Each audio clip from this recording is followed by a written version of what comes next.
안녕하세요, 여러분. 지금 대한민국 군대 안에서는 소리 없는 전쟁이 벌어지고 있습니다. 북한의 도발이나 군사적 위협보다 더 무섭게 청년들의 삶을 갉아먹는 전쟁입니다. 그 정체는 바로 군 장병들을 노린 잔인한 고금리 대출의 덫입니다.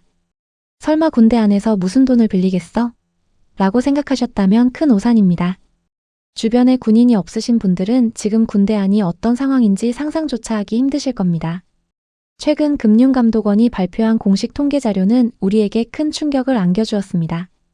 대한민국 상위 30개 대부업체를 조사한 결과 군 장병들의 개인 신용대출 잔액이 무려 444억 원에 달했습니다.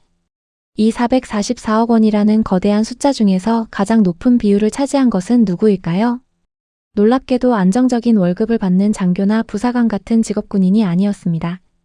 전체 대출액의 절반이 훌쩍 넘는 242억 원이 바로 의무 복무를 하고 있는 현역 병사들의 빚이었습니다. 이어서 장교와 부사관의 대출이 158억 원을 차지했고 분류되지 않은 금액이 44억 원이었습니다. 어떻게 사회 경험도 없고 경제활동도 하지 않는 어린 병사들이 수백억 원의 빚을 질 수 있었을까요? 이 비극의 시작은 역설적이게도 병사들의 처우 개선을 위해 올린 월급에서 비롯되었습니다. 과거 군인 월급이 몇만 원에서 수십만 원 수준이던 시절에는 대부업체들도 군인에게 돈을 빌려주지 않았습니다. 돈을 빌려줘봤자 갚을 능력이 없다고 판단했기 때문입니다. 하지만 국방부 정책에 따라 병장 기준 월급이 점진적으로 인상되어 마침내 월 150만 원 시대가 열렸습니다. 매달 국가가 꼬박꼬박 지급하는 150만 원이라는 고정 수입은 병사들에게는 자립의 기반이 되어야 했습니다. 하지만 하이에나 같은 대부업체들에게는 이 월급이 아주 훌륭한 먹잇감으로 보이기 시작했습니다. 저 녀석들 이제 매달 150만 원씩 확실하게 돈이 들어오는구나라고 계산기를 두드린 것입니다. 이때부터 대부업계는 군 장병들을 타깃으로 삼아 아주 정교하고 악독한 마케팅을 시작했습니다. 게다가 일과 후 병역 내에서 스마트폰 사용이 자유로워진 환경은 이들에게 완벽한 날개를 달아주었습니다. 과거처럼 은행 창구에 가거나 복잡한 서류를 제출할 필요가 전혀 없어졌기 때문입니다.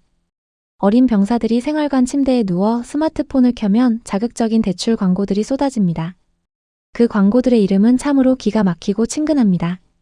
나라를 지키는 군인들을 우대해 준다며 충성론, 병장론, 현역병사 대출이라는 이름을 붙였습니다. 마치 국가가 군인들을 위해 제공하는 특별한 금융 혜택인 것처럼 교묘하게 포장한 것입니다. 대부업체들은 스마트폰 앱을 통해 급여 통장 사본 하나만 업로드하면 소득으로 인정해줍니다. 단 몇 분 만에 비대면으로 손쉽게 1,000만 원에서 최대 1,500만 원까지 대출을 승인해줍니다. 세상 물정 모르는 20살 초반의 아이들에게 2,000만 원이라는 돈은 너무나도 크고 달콤한 유혹입니다. 클릭 몇 번으로 통장에 거금이 꽂히니 마치 자신이 부자가 된 것 같은 착각에 빠지게 만듭니다. 하지만 이 세상에 공짜는 없으며 이 대출의 실체는 살인적인 고금리 폭탄입니다. 충성론과 병장론이라는 그럴싸한 이름 뒤에 숨겨진 실제 연 이자율은 17.9%에서 20%에 달합니다. 대한민국 법이 허용하는 법정 최고 금리가 연 20%인데 그 최고 한도까지 꽉 채워 이자를 받아가고 있는 것입니다. 1,000만 원을 빌리면 1년에 이자만 수백만 원을 토해내야 하는 무시무시한 고리대금업입니다. 돈을 빌린 아이들은 당장 눈앞에 돈에 눈이 멀어 이 이자가 얼마나 무서운지 체감하지 못합니다. 그렇다면 이 어린 군인들은 왜 대부업체 앱을 깔고 그 큰 돈을 빌리게 되었을까요? 대부분의 병사들이 이 돈을 생활비나 대단한 대의명분을 위해 쓰는 것이 아닙니다. 안타깝게도 주식 투자, 가상자산인 코인 투자, 그리고 불법 사이버 도박 자금으로 흘러 들어갑니다. 군대라는 공간은 물리적으로 고립되어 있고 매일 반복되는 일상 속에서 극심한 답답함을 줍니다. 남들은 밖에서 돈 벌고 자유롭게 즐기는데 나는 청춘을 바쳐 여기서 뭐하고 있나라는 박탈감이 찾아옵니다. 이러한 정신적 고립감과 불안감은 손쉬운 한탕주의와 보상심리로 이어지기 너무나 쉽습니다. 좁은 생활관 안에서 한 동료가 코인으로 얼마를 벌었다더라, 주식으로 대박이 났다더라는 말을 던집니다. 나만 뒤처지는 것 같고 나만 바보가 되는 것 같은 이른바 포모 증후군이 발동합니다. 인터넷 도박 사이트나 코인 거래소는 24시간 스마트폰 안에서 화려하게 돌아가며 아이들을 유혹합니다. 결국 부족한 투자금을 마련하기 위해 대부업체의 충성론에 손을 대고 마는 것입니다. 하지만 투자의 세계는 냉혹하며 도박은 반드시 파멸을 부르게 되어 있습니다. 빌린 돈을 모두 잃고 나면 아이들은 수치심과 공포심에 휩싸여 철저하게 비밀로 붙입니다. 부모님이나 가족에게 말하면 혼날까봐 무섭고 스스로 해결할 수 있을 것 같은 오만이 발동합니다. 결국 첫 번째 대부업체 빚을 갚기 위해 두 번째 대부업체에서 또 돈을 빌리는 돌려막기가 시작됩니다. 눈덩이처럼 불어나는 원금과 이자 앞에 20살 청년의 멘탈은 완전히 부서지게 됩니다. 이것이 여러분의 주변에 군인이 없어서 보이지 않았을 뿐 지금 실제 군대에서 일어나고 있는 비극입니다. 신용회복위원회의 공식 발표 자료를 보면 상황의 심각성이 더욱 명확하게 드러납니다. 빚을 감당하지 못해 국가의 채무 조정을 신청한 군장병의 채무 금액을 조사해 보았습니다. 2021년에는 군 장병의 채무 조정 신청 금액이 56억 원 수준이었습니다. 그러나 불과 4년 만인 2025년 말 기준으로 이 금액은 102억 원으로 2배 가까이 폭등했습니다. 도저히 전역할 때까지 자기 힘으로 갚을 수 없는 지경에 이른 청년들이 그만큼 많아졌다는 뜻입니다. 일부 사람들은 스스로 절제하지 못하고 대출을 받은 군인 개인의 잘못이 아니냐고 비판합니다.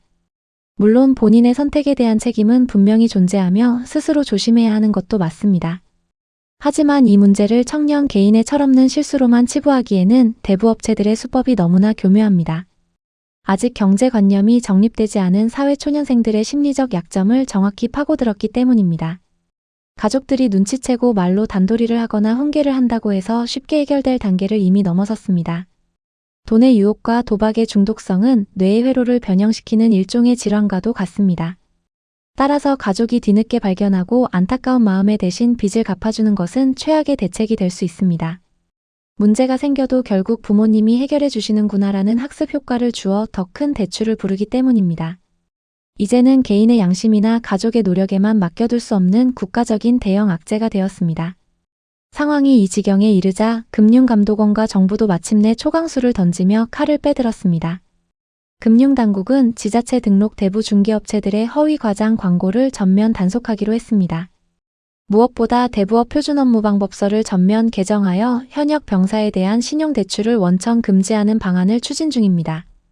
병사들이 군대에서 받는 급여는 전역 후 지속되는 소득이 아니므로 이를 근거로 대출을 해주지 못하게 막겠다는 것입니다. 자본주의 시장 경제에서 합법적인 대부업체의 영업을 국가가 강제로 막는 것은 매우 이례적인 일입니다. 그만큼 현재 군 장병들의 대부업 이용 실태가 대한민국 청년층의 미래를 흔들 정도로 심각하다는 반증입니다. 동시에 금융감독원은 국방부와 협력하여 입대부터 전역까지 3스텝 금융교육을 강화하기로 했습니다. 입대 직후에는 고위험 투자와 불법 도박의 위험성을 뼈저리게 가르치는 예방교육을 실시합니다. 군 생활 중반에는 월급을 올바르게 저축하고 부채를 관리하는 역량 강화 교육을 진행합니다. 전역 직전에는 사회 진출에 대비해 건강하게 자산을 불리는 재무 플랜을 짜도록 돕겠다는 계획입니다. 또한 육군 제2작전사령부 등 실제 군부대를 직접 찾아가 불법 도박 피해 예방 현장 교육도 대대적으로 열고 있습니다. 우리의 소중한 아들들이 나라를 지키러 군대에 갔다가 빚쟁이가 되어 사회로 나오고 있습니다.